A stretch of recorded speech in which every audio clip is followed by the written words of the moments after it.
Is your Dell computer turning on but not showing anything on the screen or failing to boot into Windows? You may be dealing with a no-post issue.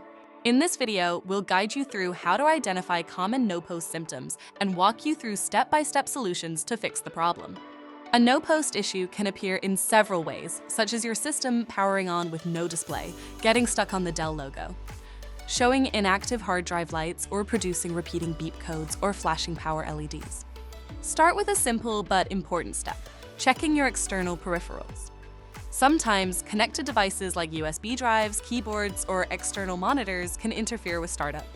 Shut down your computer, disconnect all external peripherals, and then power it back on. If your system boots normally, reconnect devices one at a time to identify the cause. If the issue persists, the next step is performing a hard reset, which can clear residual power and resolve many startup issues. For Dell laptops with a removable battery, begin by powering off the computer and disconnecting all external devices and the power cable. Remove the battery following your device's manual instructions, then press and hold the power button for 20 seconds to drain any remaining power. After that, reinsert the battery, reconnect the power cable, and turn the system back on.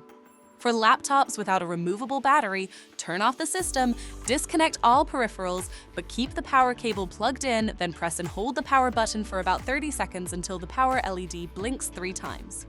This indicates the reset is complete. If you're using a Dell desktop, disconnect the power cable and remove all external peripherals, including any USB drives, DVDs, or SD cards. Press and hold the power button for 20 seconds to release any residual power, then reconnect the power cable and only the essential devices before turning the system back on. Another effective step is resetting the real-time clock, also known as the RTC. This can correct hardware-level issues that prevent your system from completing startup checks. To perform an RTC reset on a laptop, turn off the computer, plug in the AC adapter, and press and hold the power button for 30 to 35 seconds until the power LED blinks 3 times. For desktops, disconnect the power cable and all external devices, then press and hold the power button for 15 to 20 seconds before reconnecting power and turning the system back on. If your computer still isn't booting or showing a display after trying everything, contact us via social media so we can assist you. Make sure to subscribe and check out the other videos on our channel for more troubleshooting tips and tricks.